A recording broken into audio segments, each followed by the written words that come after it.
There is a certain type of woman who seems to float through life with effortless charm.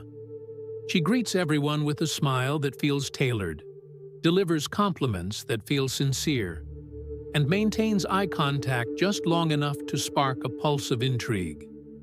She knows how to make you feel seen. But what you feel isn't intimacy, it's performance. Every gesture is deliberate, every glance is rehearsed. You're not meeting a person, you're meeting a script. And for a moment, it feels good. You believe you're connecting, but deep down, something doesn't settle. Because the more you listen, the more you realize you're not being heard. She is the master of appearing open without revealing anything. Her warmth is not affection, it's precision. Her presence doesn't invite closeness, it manipulates distance.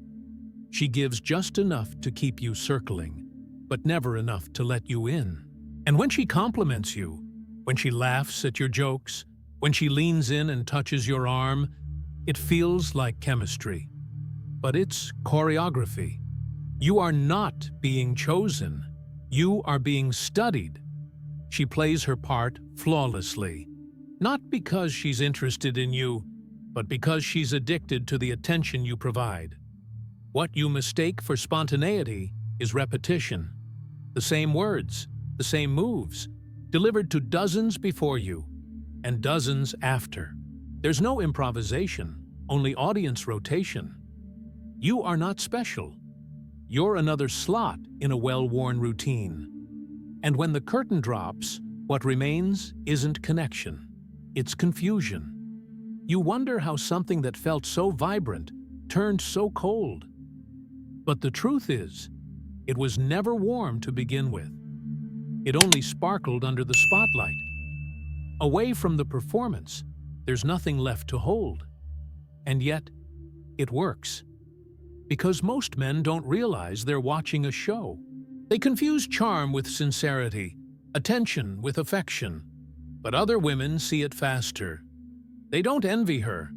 They instinctively pull back. Because they recognize the breach of something sacred, the unspoken agreement of emotional truth. They see how she violates it with every manufactured expression. She doesn't build trust. She collects reactions. She doesn't want to be known. She wants to be remembered. And in that pursuit, she becomes untouchable, but also unloved. Her allure is not rooted in beauty. It's rooted in control.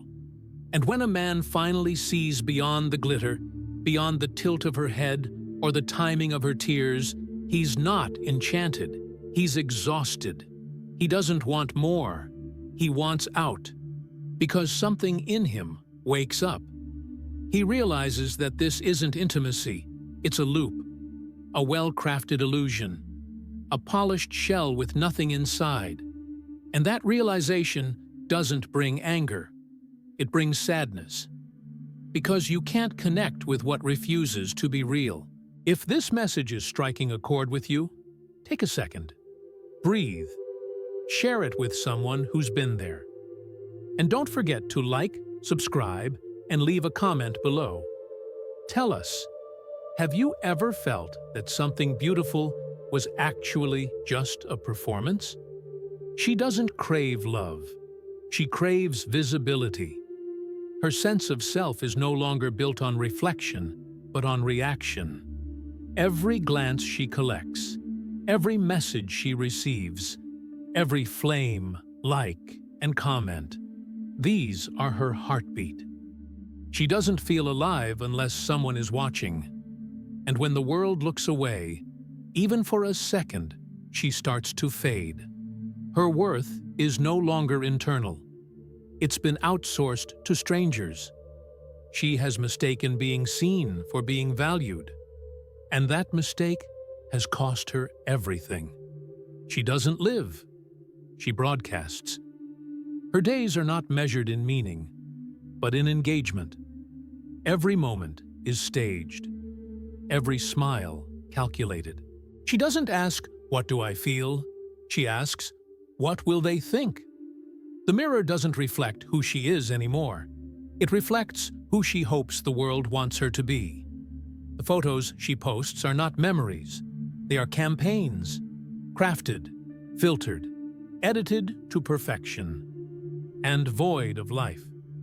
Because the more she polishes her image, the more she erases her essence. She doesn't seek affection. She chases approval. Not intimacy, but impact. And when the algorithm rewards her, she smiles. When it punishes her, she crumbles. Her identity swings on metrics.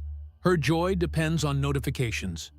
She is followed, but never known. Admired, but never understood. And the irony is, the more people see her, the less she feels seen. Because the eyes she attracts are drawn to the light, not the flame. To her shape, not her soul. And that emptiness, it's bottomless. She is not a villain. She is a product, a reflection of a culture that taught her to shine instead of feel, to impress instead of connect.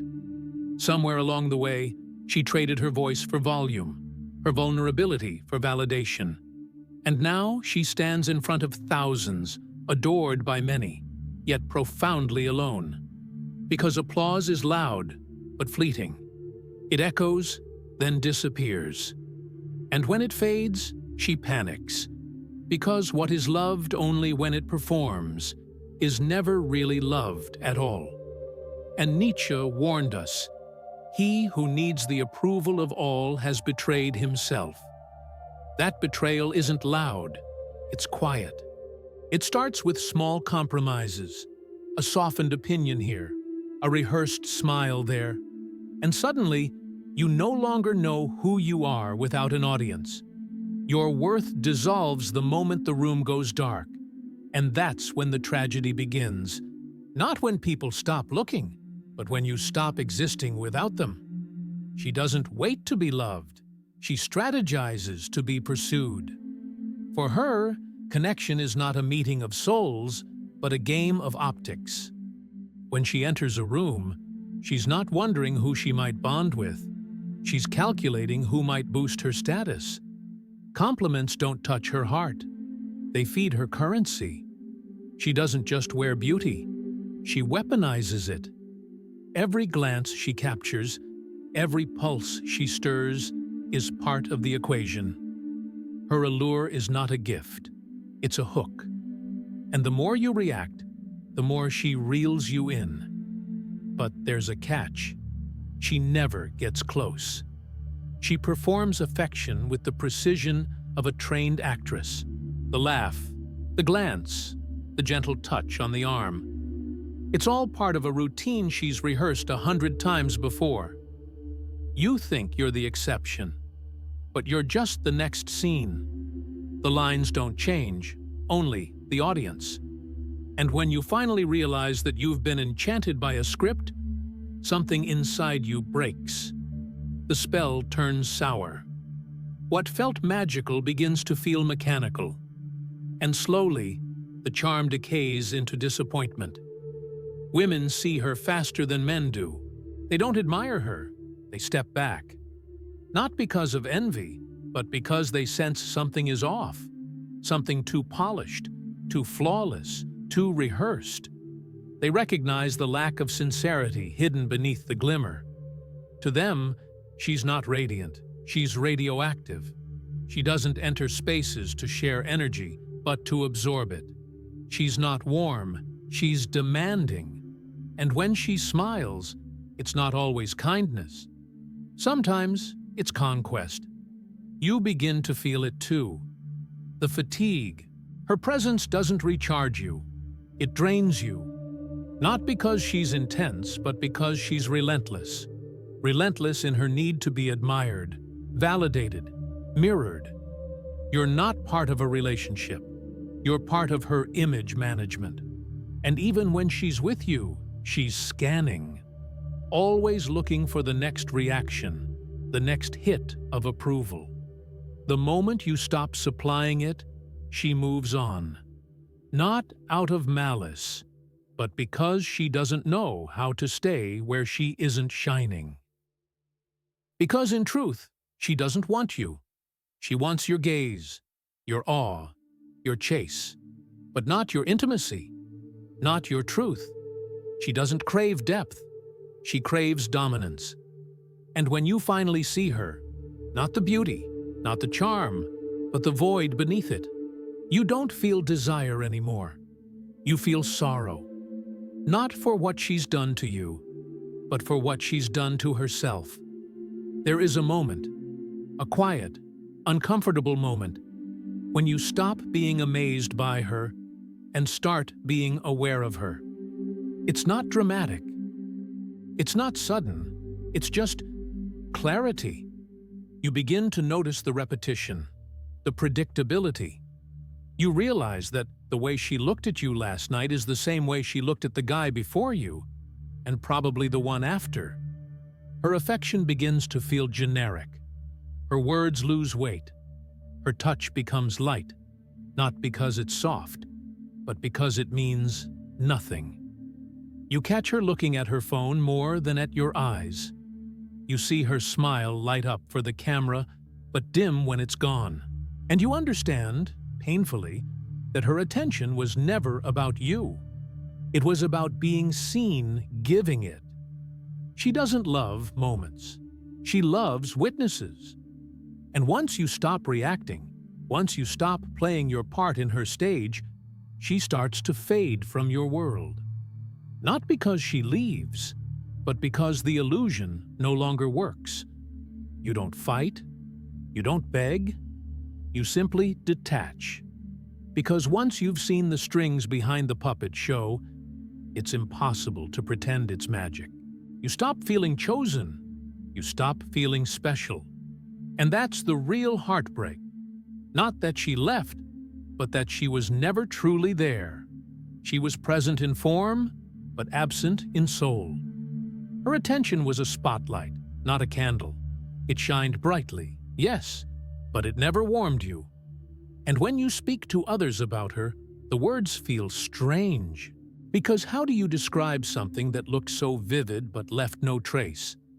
You struggle to explain why you're hurting, because there was no betrayal, no fight, no goodbye, just performance.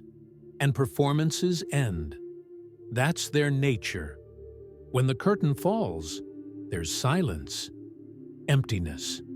And that's exactly what she leaves behind. Nietzsche once said, "The higher we soar, the smaller we appear to those who cannot fly." But the inverse is also true. Those who only pretend to soar eventually fall in the eyes of those who see truth. She was never flying. She was floating, suspended by attention, lifted by applause. And now, with the audience gone and the lights dimmed, what's left is not a goddess. It's a ghost of someone who never truly lived. She doesn't seek love. She seeks reflection. In every man she meets, she's not looking for a connection. She's looking for a mirror that confirms she's desirable, valuable, unforgettable. Her intimacy is not shared, it's performed. Her compliments are not sincere, they're transactions.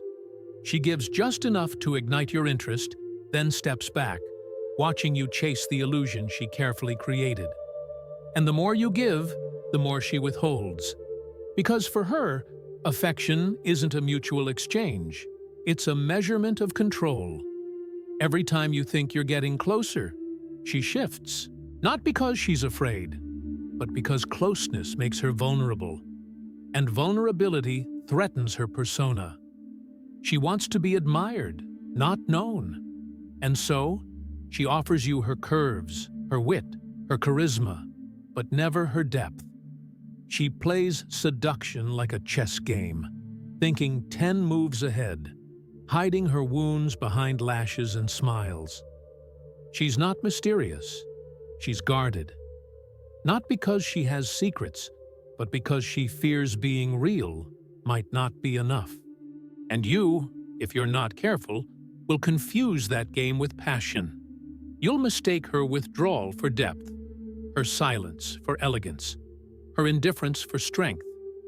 But the truth is, she's just protecting an identity built on admiration, not authenticity. The moment you ask for truth, for substance, she recoils. Because real love isn't her language. Validation is.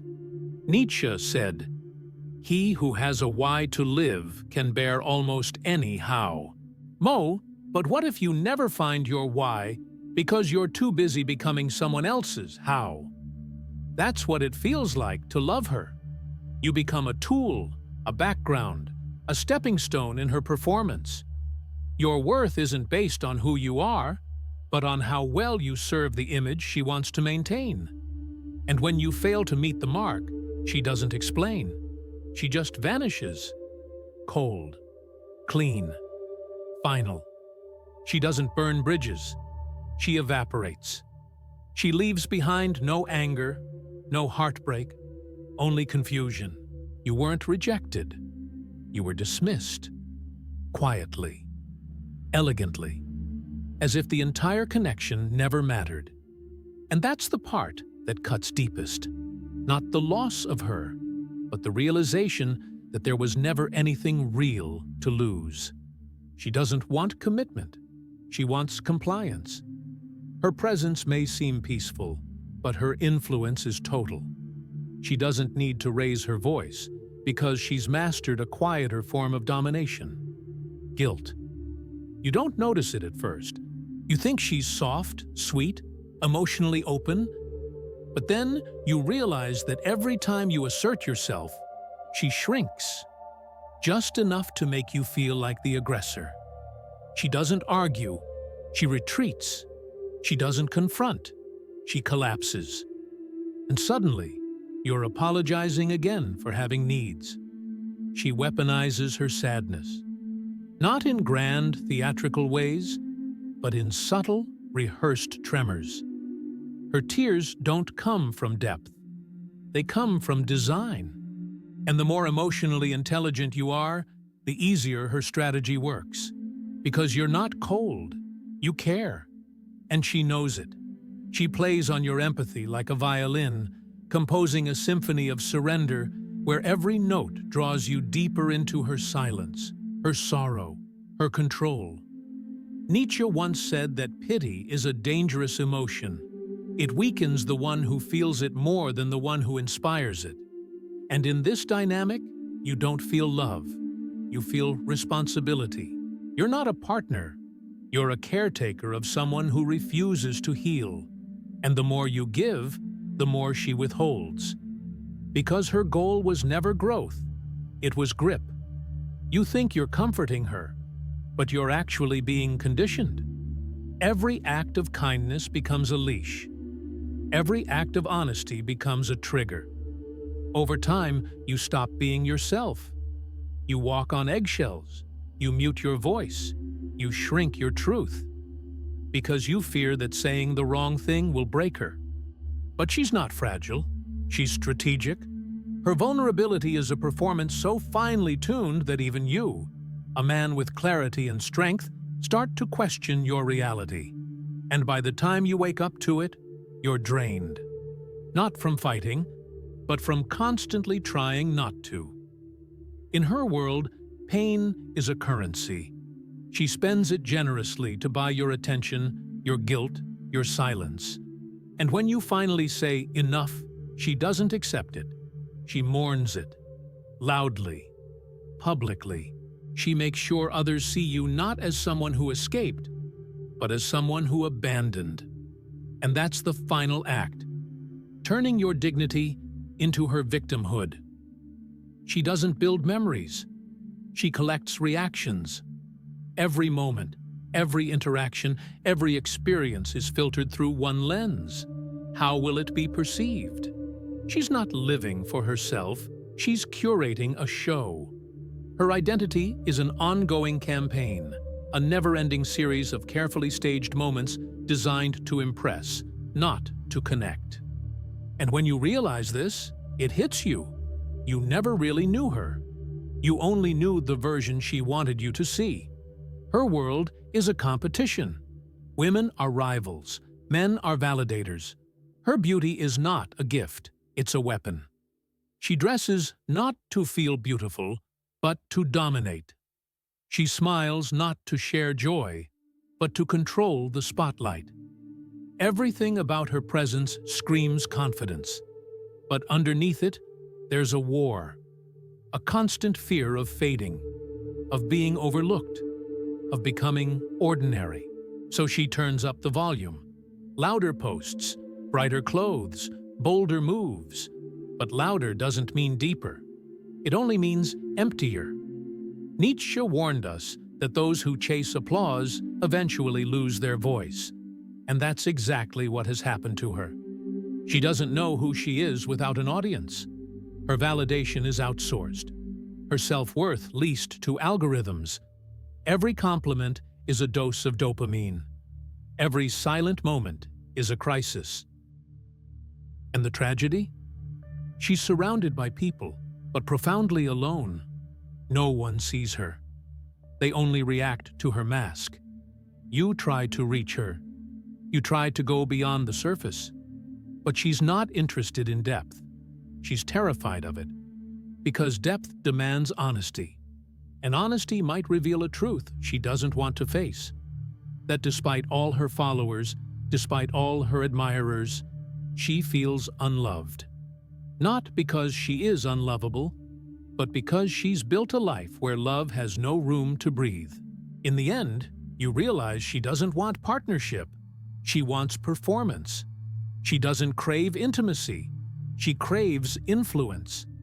And the man who refuses to play along, who dares to ask, "Who are you, really?" becomes the threat. Because he sees what others don't. He sees the hunger behind the glamour, the fear behind the fire, the sadness behind the smile. And that's something she can't control, so she pushes him away. Not every woman who captivates deserves your heart. Some draw attention like a flame in the dark, but offer no warmth once you get close. They are reflections, not light. Appearances, not presence. They stir desire, but never depth. And when the illusion fades, you're left staring at a performance too hollow to hold. The truth is, she was never trying to love you. She was trying to be seen. And when someone lives to be seen, they can't see you back. She isn't evil. She's a creation of a culture that rewards spectacle over sincerity. She was taught that admiration matters more than authenticity. That performance is safer than truth. That love is something to earn through effort, not something to receive by being real. And so she became what the world applauds: flawless, magnetic, desirable. But in the process, she lost the one thing that makes love possible: her essence. Nietzsche once wrote, "Some people wear their masks so long, they forget who they were without them." And that is her silent tragedy. The woman you met wasn't a person. She was a mask crafted from expectation, fear, and approval addiction. Her soul is still in there, somewhere, buried beneath the filters and the praise. But she doesn't know how to return to it. And until she does, she will continue to burn through people without ever letting herself be touched. You, however, are not here to be a spectator. You're not here to applaud, to flatter, to play a role in someone else's act. You're here to love, and to be loved. Fully, clearly, truthfully. And that kind of love cannot exist in a theater. It requires silence, stillness, vulnerability. It requires someone who dares to remove their mask and ask you to do the same. If that's not what she offers, then no matter how stunning the show, it's not your stage. So walk away, not in anger, but in wisdom. Not because you weren't enough, but because you finally understood that your love deserves something real. Let others be enchanted. Let them cheer for the act. You've seen behind the curtain. You've met the truth. And when the curtain falls, only truth remains. If this message resonated with something inside you, don't leave it in silence. Leave a comment below and share what part of this journey hit you hardest. Leave a like if you've ever felt the weight of loving someone who only offered illusions. And subscribe if you believe, like I do, that the truth, however uncomfortable, is the only path to love that lasts.